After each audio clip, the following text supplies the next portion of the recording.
Langit mulai meredup ketika kelompok itu menyadari bahwa mereka telah keluar dari jalur. Bayu melirik jam tangannya. Sudah hampir pukul 6 sore dan kabut turun lebih tebal dari biasanya.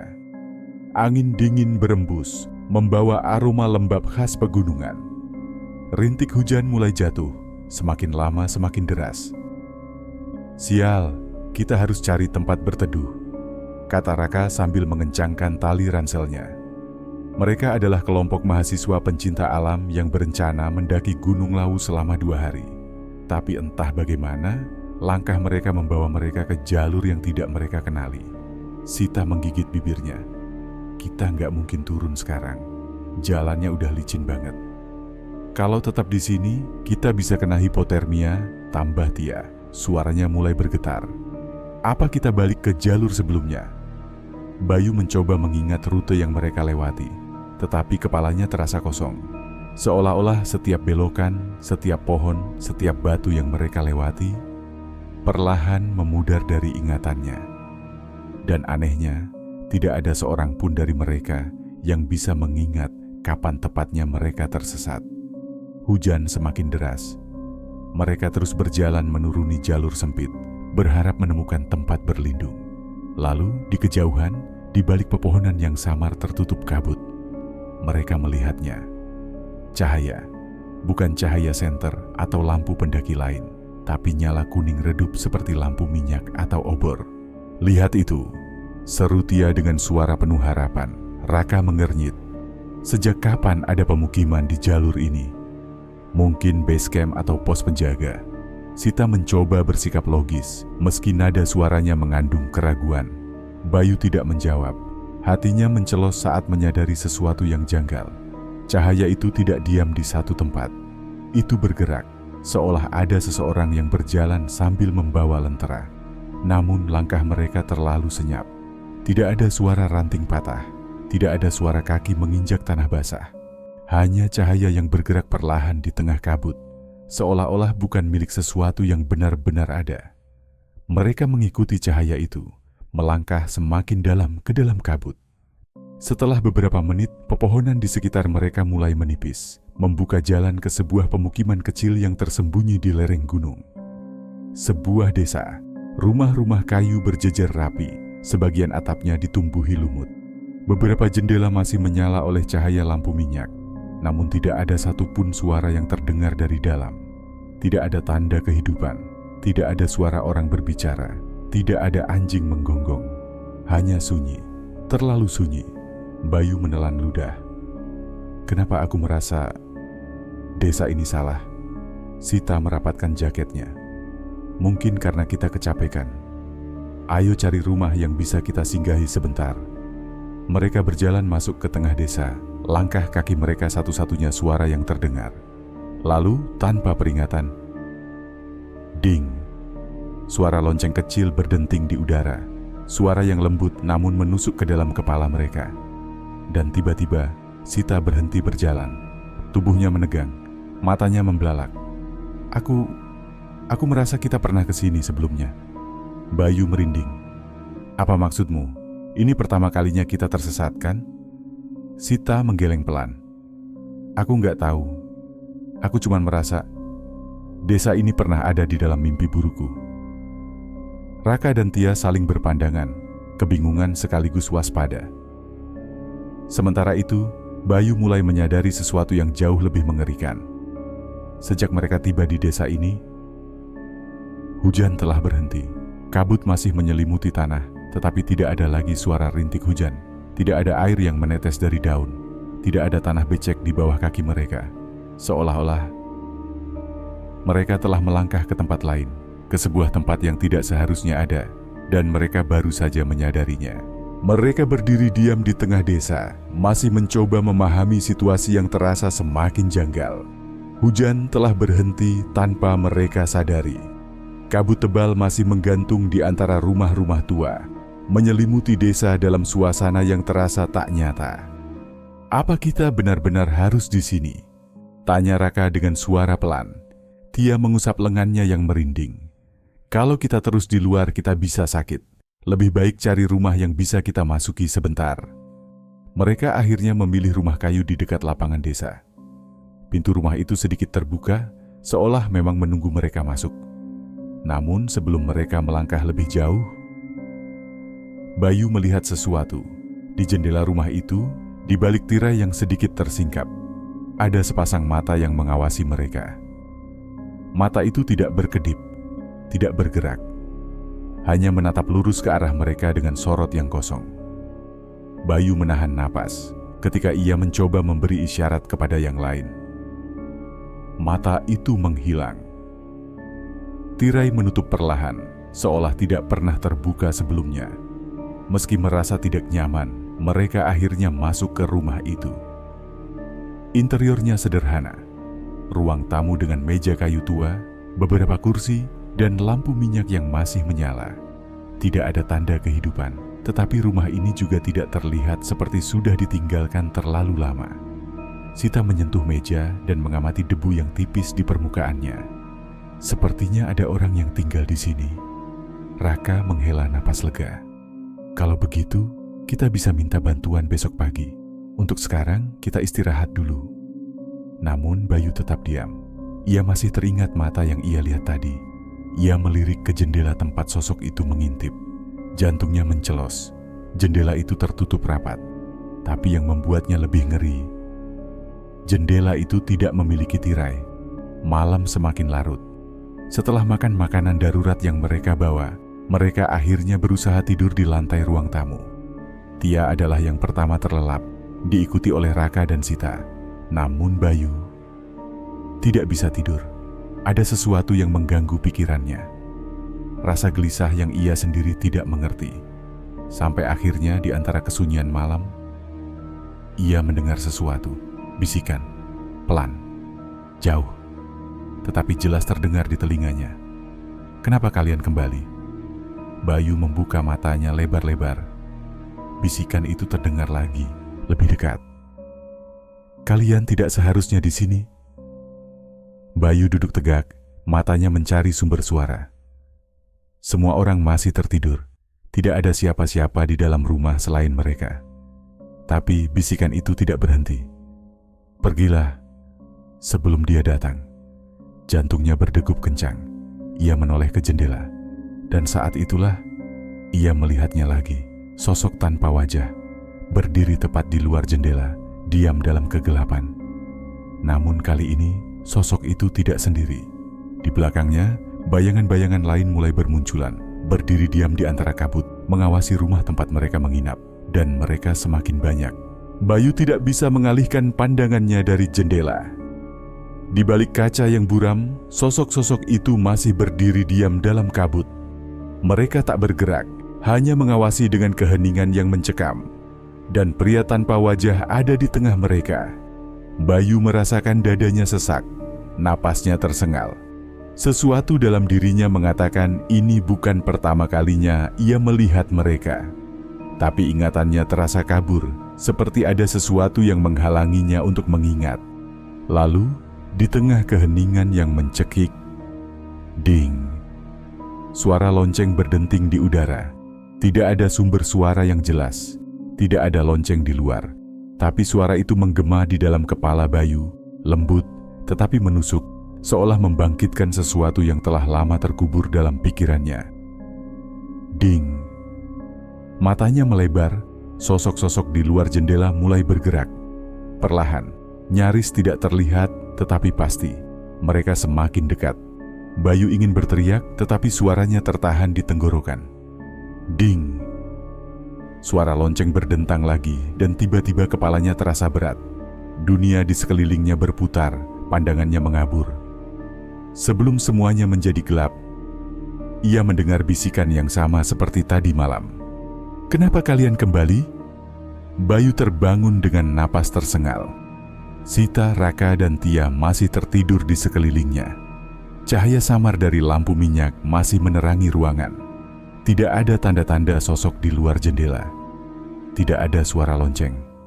Hanya keheningan pagi yang dingin. Bayu mengusap wajahnya, mencoba menenangkan pikirannya. Apakah semua itu hanya mimpi? Tapi saat ia melirik keluar jendela, Jejak kaki basah bertebaran di tanah di luar rumah. Jejak kaki yang mengarah ke dalam, lalu menghilang begitu saja. Ketika yang lain terbangun, mereka sepakat untuk mencari tahu lebih lanjut tentang desa ini. Mereka berjalan menyusuri jalan setapak yang dipenuhi kabut, melihat lebih jelas bangunan-bangunan tua yang seakan telah lama ditinggalkan, tetapi tetap berdiri kokoh. Tidak ada tanda kehidupan. Namun sesuatu yang lebih mengganggu adalah mereka merasa sedang diawasi. Tia berjalan paling belakang, dan sesekali ia menoleh ke belakang, merasa ada sesuatu yang mengikuti mereka. Tapi setiap kali ia menoleh, tidak ada siapa-siapa. Perasaan itu semakin kuat saat mereka tiba di tengah desa, di mana terdapat sebuah bangunan besar berbentuk pendopo tua. Pintu kayunya terbuka sedikit, seolah mengundang mereka masuk, dan di dalamnya ada sesuatu yang tidak mereka duga. Mereka masuk ke dalam pendopo dengan langkah ragu. Di dalam, ruangan itu terasa lebih tua dibandingkan rumah-rumah lainnya. Rak-rak kayu berdebu dipenuhi benda-benda lama, topeng kayu, kain hitam, dan lonceng-lonceng kecil yang tergantung di setiap sudut ruangan. Namun, ada sesuatu yang lebih menarik perhatian mereka. Di dinding utama pendopo, ada sebuah papan kayu besar yang dipenuhi ukiran nama-nama. Nama-nama itu tertulis rapi, tetapi beberapa bagian terhapus seolah disengaja. Sita menyentuh papan itu, merasakan tekstur kasar bekas ukiran yang telah dihilangkan. Lalu, napasnya tertahan. Di antara nama-nama yang masih ada satu nama yang dikenalnya. Mata Sita melebar. Ini nama salah satu pendaki yang hilang di Lawu beberapa tahun lalu. Jantung mereka semua berdegup kencang. Raka menelan ludah. Apa artinya ini? Bayu merasakan tubuhnya bergetar. Ada sesuatu yang mulai menyatu di dalam pikirannya. Lonceng, sosok tanpa wajah, bisikan di malam hari. Apakah mereka telah masuk ke dalam tempat di mana semua pendaki yang hilang berakhir? Sebelum ada yang bisa berkata apa-apa, ding. Salah satu lonceng di sudut ruangan berdenting pelan. Sendiri, tanpa disentuh siapapun. Dan dalam hening yang menegangkan itu, pintu pendopo menutup dengan sendirinya. Mereka kini terjebak. Pendopo tua itu terasa semakin sempit. Udara di dalamnya berubah dingin, menusuk ke tulang. Sita mencoba membuka pintu, tapi kayunya seolah mengeras, tak bergeming sedikit pun. Kita harus keluar dari sini, desis Raka. Ia menekan pintu dengan bahunya, tapi tetap tidak bergerak. Bayu tidak ikut panik. Ia masih menatap papan kayu besar itu, nama-nama yang tertulis di sana. Matanya terus kembali ke satu titik, nama pendaki yang hilang, nama yang seharusnya tidak ada di sini. Kenapa nama itu tertulis di desa ini? Sebelum ia bisa berpikir lebih jauh, Tia berbisik, "Dengar itu?" Mereka semua terdiam. Tap, tap, tap, suara langkah kaki. Dari dalam ruangan, pelan, mendekat. Raka menelan ludah. Tidak ada orang lain di sini, kan? Bayu merasa tengkuknya meremang. Suara itu berasal dari sudut ruangan yang gelap. Ia menajamkan penglihatannya dan melihat sesuatu di dalam kegelapan. Seseorang berdiri di sana. Mereka membeku. Di dalam kegelapan sudut pendopo, sosok itu berdiri tegap. Bayu tidak bisa melihat wajahnya dengan jelas. Entah karena cahaya yang redup, atau karena memang tidak ada wajah di sana. Raka berbisik, "Siapa itu?" Tidak ada jawaban. Sosok itu tetap diam, tetapi perlahan mengangkat tangan, menunjuk ke arah papan nama di dinding. Jari-jari panjangnya yang kurus bergerak, menunjuk tepat ke salah satu nama yang terhapus. Ding! Lonceng di sudut ruangan berdenting lagi, lebih keras kali ini. Seketika, Bayu merasakan sesuatu di dalam kepalanya. Ingatan. Pecahan-pecahan ingatan yang terdistorsi, seperti mimpi buruk yang mendadak muncul kembali. Hujan di tengah malam. Cahaya lentera di antara pepohonan. Nama yang berbisik di telinganya. Dan sosok tanpa wajah itu pernah ada di mimpinya. Tapi ini bukan mimpi, ini nyata. Dan ia baru menyadari satu hal. Sosok itu tidak menunjuk ke nama yang hilang. Ia menunjuk ke mereka. Sita menggigit bibirnya, menahan ketakutan yang mulai merayap. Apa maksudnya? Bisiknya gemetar. Bayu mencoba mengingat. Tetapi pikirannya terasa kosong. Tia mundur perlahan, matanya tak lepas dari sosok itu. Aku nggak suka ini, kita harus pergi sekarang. Tapi sebelum mereka bisa melakukan apapun, suara serak menggema di dalam ruangan. Jangan sebut namanya. Suaranya seperti berasal dari udara itu sendiri, bergema tanpa sumber yang jelas. Tiba-tiba, Sita tersentak. Ia memegangi kepalanya, wajahnya pucat. Aku ingat sesuatu. Tia menoleh panik. Apa? Sita menatap mereka dengan mata ketakutan. Bibirnya bergetar saat ia berbisik. Kita pernah ada di sini sebelumnya. Kata-kata Sita membuat semuanya membeku. Bayu merasakan jantungnya berdetak kencang. Apa maksudmu?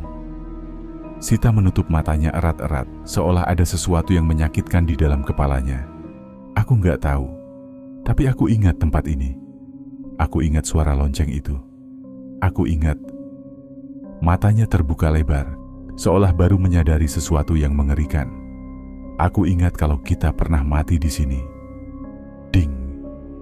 Lonceng berdenting lebih keras. Pintu pendopo tiba-tiba terbuka sendiri dengan suara mengerikan, seolah kayunya melengkung dan merintih. Udara dingin menerobos masuk, membawa suara bisikan yang memenuhi ruangan. Bayu tahu mereka harus lari. Tapi lari kemana? Jika tempat ini bukan pertama kalinya mereka datang, dan jika mereka memang pernah mati di sini, kenapa mereka bisa kembali? Hembusan angin dingin menerobos masuk ke dalam pendopo, membawa serta bisikan-bisikan samar yang memenuhi ruangan. Bayu tahu mereka harus lari, tapi kakinya terasa berat, seolah ada sesuatu yang menahannya. Sita masih menggenggam kepalanya, napasnya tersengal. Ingatan yang baru saja kembali padanya membuat tubuhnya lemas. Kita pernah mati di sini. Kata-kata itu menggantung di udara. Ding. Lonceng berdenting sekali lagi. Dan saat itu juga, sosok tanpa wajah menghilang. Kabut pekat menyelimuti pendopo dalam kegelapan. Dan di luar, jalan desa berubah. Mereka berlari keluar, jantung berdebar, berharap bisa mencari jalan keluar dari desa yang mencekik ini. Namun, begitu mereka sampai di luar, sesuatu yang mengerikan terjadi. Semua rumah telah berubah posisi. Jalanan yang tadi lurus kini berkelok dengan cara yang tidak masuk akal. Rumah yang tadi ada di ujung desa kini berada tepat di belakang mereka. Seakan-akan desa ini menggulung dirinya sendiri. Ini tidak mungkin. Bisik Raka, wajahnya pucat. Tia mundur beberapa langkah, menggigit bibirnya keras. Kita harus cari jalan keluar desa, jangan terpisah. Mereka berlari, menyusuri jalanan desa yang kini terasa lebih sempit. Setiap kali mereka melewati sebuah rumah, mereka menemukan diri mereka kembali ke tempat semula, pendopo tempat mereka pertama kali masuk. Bayu mulai merasa pusing. Desa ini tidak ingin mereka pergi. Saat berlari melewati sebuah rumah lain, sesuatu menarik perhatian Sita. Sebuah cermin besar tergantung di dinding luar rumah tua. Namun saat ia melihat ke dalamnya, bayangannya tidak ada. Napasnya tercekat. Ia menoleh ke belakang, memastikan teman-temannya ada di sana. Raka, Tia dan Bayu masih berdiri bersamanya. Namun saat ia melihat kembali ke dalam cermin, satu bayangan muncul. Sosok kurus dengan wajah kosong berdiri tepat di belakangnya. Sita menjerit dan jatuh ke belakang. Teman-temannya segera menghampiri, panik. Ada apa? Tanya Raka. Sita menunjuk ke cermin. Ada dia di belakangku. Mereka semua menoleh dan melihat bahwa cermin itu kini tidak lagi memantulkan apapun, hanya kosong, seakan mereka memang seharusnya tidak ada. Bayu merasakan ada sesuatu yang panas di pergelangan tangannya. Ia menggulung lengan jaketnya dan matanya membelalak. Ada simbol aneh yang terbakar di kulitnya. Sebuah lingkaran dengan garis-garis berlekuk di dalamnya, seperti segel kuno yang terukir langsung ke tubuhnya. Apa ini? Suaranya bergetar. Raka menatapnya dengan wajah ngeri. Aku juga punya. Ia menarik lengan bajunya, dan tanda yang sama terukir di kulitnya, merah menyala, seperti baru saja dibakar. Tia dan Sita segera memeriksa tangan mereka sendiri. Mereka juga memilikinya. Tia menggeleng cepat, panik. Ini apa? Kenapa kita semua punya tanda ini? Sita menelan ludah. Ia pernah melihat simbol seperti ini sebelumnya. Di papan kayu di dalam pendopo. Tepat di sebelah nama-nama yang terhapus. Nama-nama mereka. Sita mulai menggigil. Aku ingat sesuatu lagi. Tia menatapnya dengan cemas. Apa? Sita menutup matanya, mencoba menyusun kepingan ingatan yang masih samar. Kita memang pernah datang ke desa ini sebelumnya, tapi kita tidak bisa keluar.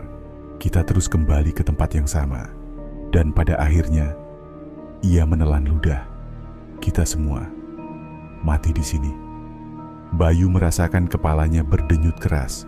Potongan-potongan mimpi buruk yang selalu menghantuinya selama ini bukan mimpi. Tia mundur selangkah, wajahnya mulai dipenuhi air mata. Tidak, itu tidak mungkin.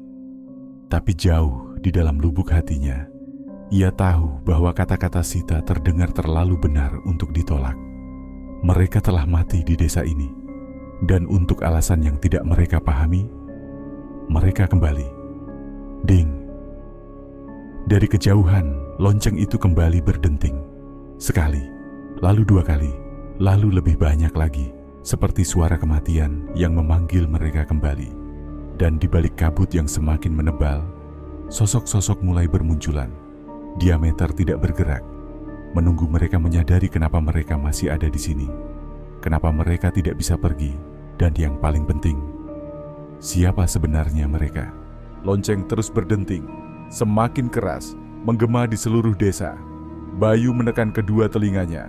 Suaranya terlalu menusuk, seperti bukan sekadar bunyi, tetapi sesuatu yang merayap masuk ke dalam pikirannya. Di kejauhan, kabut mulai bergerak. Tidak, bukan kabut. Sosok-sosok yang berdiri diam di dalamnya.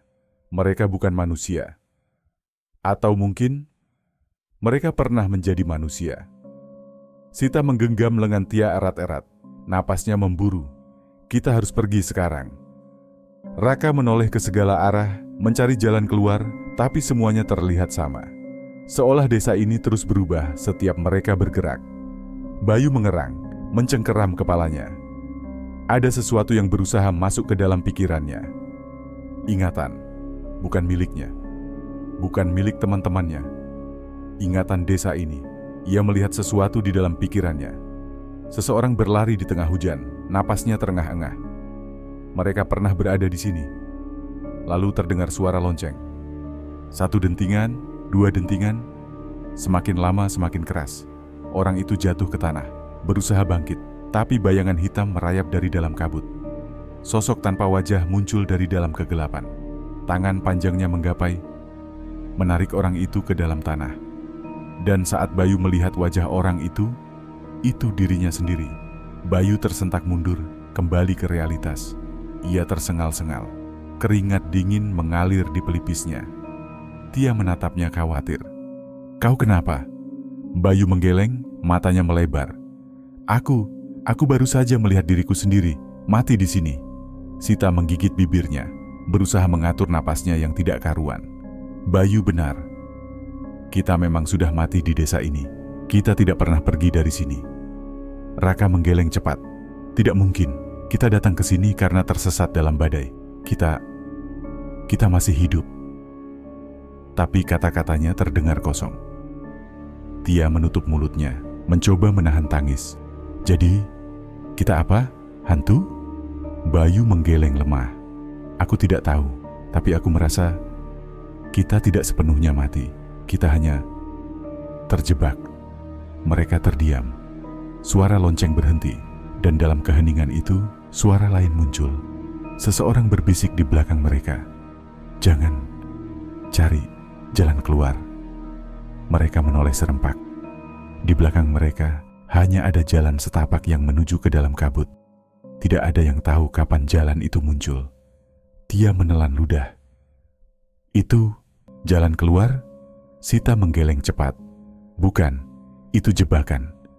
Bayu menatapnya dalam-dalam. Bagaimana kau tahu? Sita memejamkan mata dan dalam kepalanya ia mendengar suara-suara itu lagi. Suara orang-orang yang pernah mencoba keluar. Mereka semua tersesat. Mereka semua tidak pernah kembali. Dan salah satu suara itu adalah suara mereka sendiri. Raka mengepalkan tangan. Kalau kita tetap di sini, kita juga akan mati. Kita harus mencoba keluar.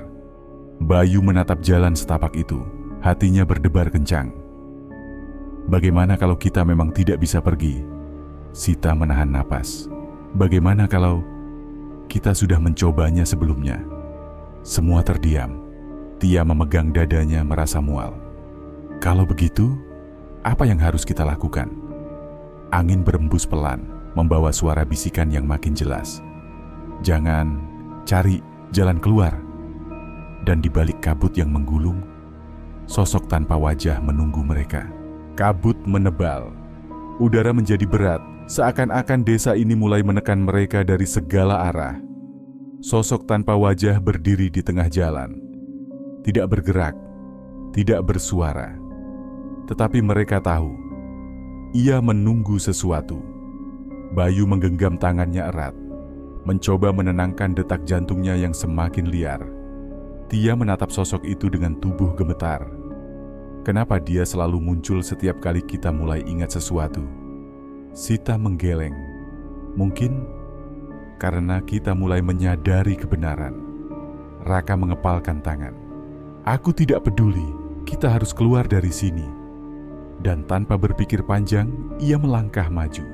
Langkahnya cepat, penuh emosi. Dan saat itu juga, kabut di sekitarnya berubah. Dalam sekejap, Raka tidak lagi berada di jalan desa. Ia berdiri di sebuah ruangan kosong yang dindingnya terbuat dari cermin. Bukan sekadar cermin biasa. Setiap refleksi di dalamnya bukan dirinya. Salah satu bayangan memperlihatkan dirinya dengan mata kosong dan wajah penuh luka bakar. Bayangan lain memperlihatkan dirinya yang sedang berteriak dalam ketakutan, berlari di lorong tanpa ujung. Dan yang paling mengerikan, di salah satu cermin ia melihat dirinya sendiri, sedang memandang langsung ke arahnya. Tapi bibir bayangan itu bergerak sendiri. Kau sudah melakukan ini berkali-kali. Raka tersentak. Apa? Bayangan itu tersenyum. Dan tiba-tiba, tangannya menembus cermin dan mencengkeram leher Raka. Sita, Tia, dan Bayu menjerit saat Raka tiba-tiba menghilang. Raka. Tia berlari ke arah tempatnya berdiri tadi. Tetapi kabut mencegahnya melangkah lebih jauh. Suara dentingan lonceng kembali menggema. Bayu memejamkan mata. Dia terjebak. Seperti kita sebelumnya. Sita mencengkeram bahunya. Bayu, apa maksudmu? Bayu membuka mata. Napasnya tersengal. Aku mulai mengerti. Kita sudah melalui semua ini berkali-kali. Desa ini memaksa kita untuk melupakan, lalu memulai kembali dari awal. Tapi setiap kali kita mencoba keluar, kita terjebak dalam siklus yang sama. Tia terisak. Jadi kita benar-benar tidak bisa keluar? Sita menatap kabut di depan mereka, lalu berbisik pelan. Mungkin ada cara lain, tapi kita harus mengingat semuanya dulu. Di dalam ruang cermin, Raka berusaha melepaskan diri dari genggaman bayangannya. Namun semakin keras ia melawan, semakin kuat cengkeraman itu. Sudah berapa kali kau mencoba? Bisik bayangan itu. Raka mengerang. Aku tidak tahu apa yang kau bicarakan. Bayangan itu menyeringai. Kau akan segera melupakan semuanya. Seperti sebelumnya. Lalu, cermin di sekelilingnya mulai retak. Satu persatu, refleksinya menghilang. Dan saat ia menoleh ke belakang, sosok tanpa wajah berdiri di sana, menunggunya. Raka terjatuh ke lantai cermin. Napasnya tersengal, tangannya gemetar. Sosok tanpa wajah masih berdiri di sana. Diameter menunggu. Tapi kini Raka mengerti sesuatu. Ia pernah mengalami ini sebelumnya. Dan ia selalu lupa. Tapi tidak kali ini. Di dalam pikirannya, kepingan ingatan mulai bermunculan. Ia melihat dirinya dan teman-temannya di tempat ini sebelumnya. Mereka pernah mencoba kabur. Mereka pernah melihat jalan keluar. Mereka pernah berlari. Dan mereka selalu kembali ke titik awal. Namun ada sesuatu yang berbeda kali ini. Seseorang pernah memberi mereka petunjuk. Raka mengerang, mencoba mengingat lebih dalam. Dan saat itu juga, sebuah suara berbisik dalam kepalanya. Kunci ada pada nama mereka yang dihapus. Raka tersentak. Ia melihat ke sekeliling. Cermin-cermin di ruangan ini bukan sekadar refleksi. Mereka adalah memori yang terkunci. Dan jika ia ingin keluar, ia harus mengingat semuanya. Sita, Tia, dan Bayu masih berdiri di luar kabut, menatap tempat di mana Raka menghilang. Ding! Lonceng berdenting lagi, tetapi kali ini ada sesuatu yang berubah. Bayu menyipitkan mata. Lonceng itu terdengar lebih dekat. Sita mengangguk. Aku juga merasa begitu. Lalu, tiba-tiba, suara langkah kaki terdengar dari dalam kabut. Seseorang mendekat. Tia menahan napas. Raka? Bayangan muncul perlahan dari balik kabut. Dan saat sosok itu akhirnya terlihat, itu Raka. Tapi ada sesuatu yang aneh. Matanya terlihat kosong. Dan di belakangnya, sosok tanpa wajah berjalan mengikutinya. Tia hendak berlari menghampiri, tetapi Sita menariknya mundur. Jangan dekati dia dulu. Bayu menelan ludah. Ada yang tidak beres. Raka berhenti beberapa meter di depan mereka. Ia menoleh pelan. Wajahnya terlihat aneh, seperti sedang berusaha mengingat sesuatu yang penting. Aku hampir ingat. Tapi sebelum ia bisa bicara lebih jauh, sosok tanpa wajah mengangkat tangannya. Tunggu! Bayu berteriak. Terlambat. Ding! Lonceng berdenting sekali lagi. Dan saat itu juga, Raka kembali menghilang dalam kabut. Tia menjerit. Tidak, kita harus menyelamatkannya. Sita menggigit bibirnya, jantungnya berdebar cepat. Dia hampir mengingat sesuatu. Sesuatu yang penting. Bayu mengepalkan tangan. Kunci ada pada nama yang dihapus. Tia menoleh cepat. Apa maksudmu? Bayu menatap ke arah pendopo desa, tempat papan kayu itu berada. Disitulah nama-nama mereka pernah terukir, lalu dihapus. Sita mengerti maksudnya. Kalau kita bisa mengetahui nama yang dihapus, mungkin kita bisa keluar. Mereka bertukar pandang, dan tanpa membuang waktu, mereka berlari menuju pendopo. Tapi saat mereka sampai di sana, papan nama itu sudah hilang. Pendopo kosong. Tidak ada papan nama. Tidak ada jejak bahwa benda itu pernah ada. Tapi mereka tahu, sesuatu telah menghapusnya. Bayu menggertakkan gigi. Kita terlalu lambat. Sita menatap lantai kayu pendopo dengan ekspresi tegang. Tidak, pasti ada cara lain. Sesuatu. Atau seseorang pasti masih mengingatnya. Tia menggenggam lengannya sendiri. Tapi siapa? Angin berembus pelan, membawa suara bisikan samar dari dalam kabut. Jangan cari nama itu, atau kalian akan terlupakan juga. Mereka bertiga saling bertatapan, namun kali ini mereka tidak mundur. Mereka harus menemukan nama yang dihapus. Duk, duk, duk. Langkah mereka berderap di atas jalanan berbatu desa yang semakin sepi. Setiap rumah tertutup rapat, jendelanya berdebu, seolah sudah bertahun-tahun tidak dihuni. Tapi Sita merasakan sesuatu. Mereka sedang diawasi. Bayu menunjuk ke satu rumah tua di ujung jalan. Kita belum mengecek rumah itu. Pintu kayu rumah itu setengah terbuka, seolah mengundang mereka untuk masuk. Tia menelan ludah. Apa kita benar-benar harus masuk? Bayu mengangguk. Jika ada yang masih mengingat nama yang dihapus, itu pasti sesuatu yang tersembunyi di tempat yang tidak ingin kita temukan. Mereka melangkah masuk. Interior rumah itu berantakan. Debu tebal menutupi lantai dan perabotan. Bau kayu lapuk bercampur dengan udara dingin yang menusuk.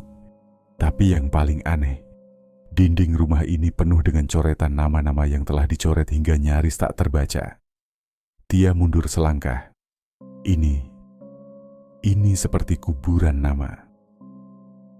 Sita mengusap satu bagian dinding, mencoba mengungkap huruf-huruf yang tersembunyi di balik lapisan kotoran dan debu. Lalu tiba-tiba, sesuatu bergerak di belakang mereka. Krik, mereka membalikkan badan serentak.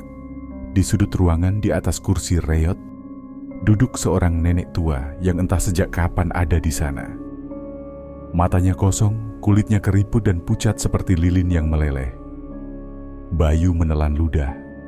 "Siapa Anda?" Sang nenek tidak bergerak, tetapi bibirnya terbuka perlahan, mengeluarkan suara yang parau dan terputus-putus. "Kalian sudah datang lagi." Sita melangkah mendekat dengan hati-hati. "Apa maksud Anda?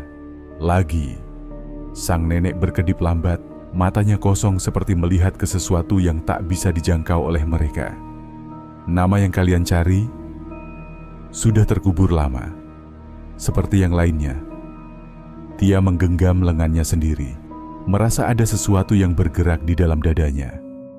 "Kami hanya ingin tahu, agar kami bisa keluar dari sini."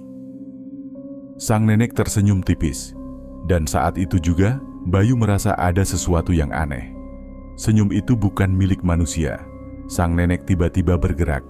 Tangannya yang keriput mencengkeram pergelangan tangan Sita dengan kekuatan tak terduga. Sita tersentak, mencoba menarik diri, tetapi genggaman itu terlalu kuat. "Kalian tidak akan pernah keluar, karena nama kalian juga sudah terhapus." Kata-kata itu menghantam mereka seperti palu godam. Bayu membeku. "Apa maksudnya?" Sang nenek mendongak dan sesuatu dalam dirinya berubah. Suaranya terdengar lebih dalam, lebih berat, seperti berasal dari sesuatu yang lebih tua dari desa ini sendiri. "Kalian sudah lama mati di tempat ini. Kalian hanya tidak ingat bagaimana itu terjadi." Tia mundur, tangannya gemetar. Tidak mungkin." Bayu merasa pusing. Ia ingin menolak semua ini. Tapi tiba-tiba, di dalam pikirannya, sesuatu mulai muncul. Gambaran kabur tentang tubuh-tubuh mereka sendiri terbaring dingin di tanah, diliputi kabut. Dan suara lonceng terakhir yang menggema sebelum semuanya menjadi hitam. Sita berbisik lirih, "Kita memang tidak pernah benar-benar hidup di sini." Sang nenek mengendurkan cengkeramannya. Ia tertawa pelan, suara seraknya menggema di seluruh ruangan. "Jadi, apa yang akan kalian lakukan sekarang?" Di luar, suara lonceng kembali berdentang. Ding! Bayu mengepalkan tangan. Mereka mungkin sudah mati. Mereka mungkin sudah terhapus dari dunia nyata. Tapi satu hal yang ia tahu pasti, mereka masih bisa memilih. Sita menatapnya. "Jika kita bisa mengingat segalanya, mungkin kita bisa keluar dari siklus ini." Bayu menarik napas dalam-dalam. "Maka kita harus melawan lonceng itu.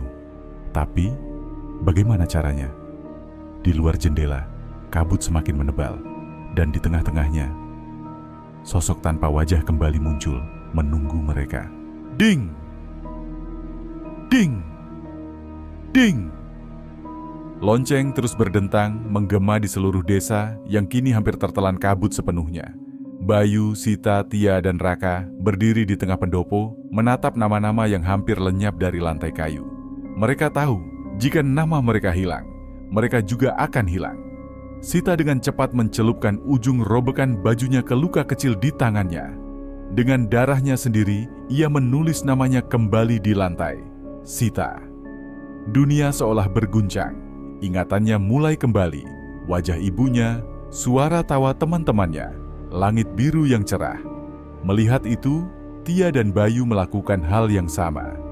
Tia, Bayu, ketika nama mereka tertulis ulang, kabut mulai menipis.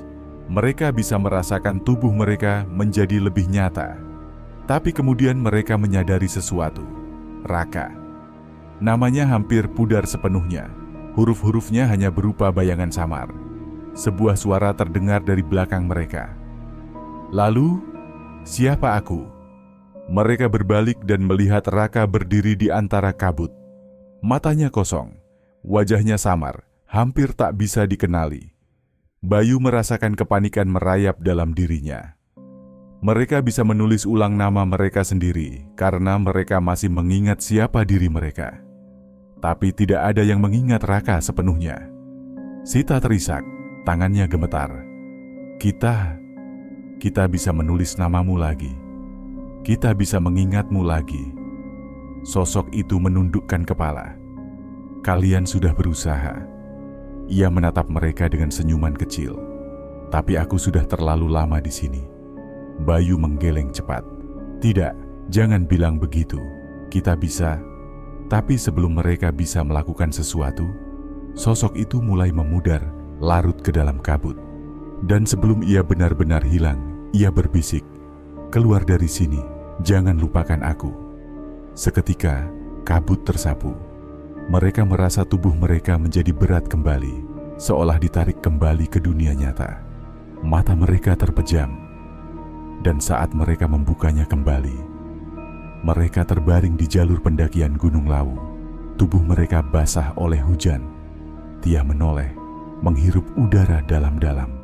Kita benar-benar kembali. Sita menatap tangan mereka yang berlumuran darah kering. Luka-luka kecil itu nyata. Bayu duduk dengan napas tersengal. Tapi ada sesuatu yang hilang. Mereka mencoba mengingat sesuatu. Seseorang. Tapi saat mereka mencoba mengingatnya, tidak ada satupun wajah yang muncul dalam pikiran mereka. Mereka hanya merasa hampa. Ada seseorang yang seharusnya bersama mereka, tapi dunia nyata tidak lagi mengenalnya. Mereka kembali ke rumah masing-masing. Hidup berjalan seperti biasa, namun sesuatu terasa salah. Hal-hal kecil yang awalnya mereka abaikan mulai terasa ganjil. Jalanan kota terasa terlalu sepi. Orang-orang menatap mereka dengan ekspresi kosong. Bayangan mereka di cermin terkadang tampak tertunda sebelum bergerak mengikuti. Setiap malam mereka bisa mendengar suara lonceng berdentang dari kejauhan.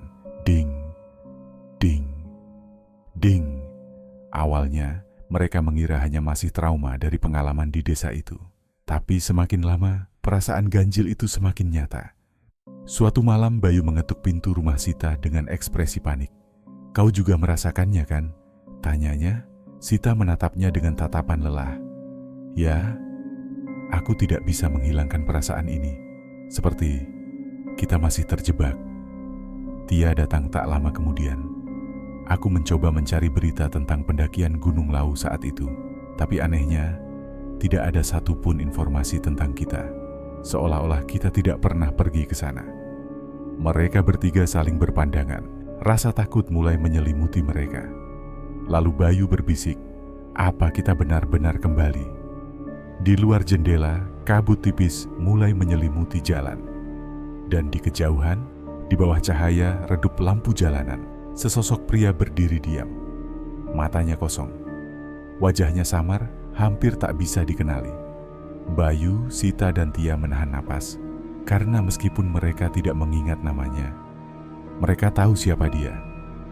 Raka. Sosok itu mengangkat tangannya perlahan. Dan di saat yang sama, suara lonceng menggema lebih keras dari sebelumnya.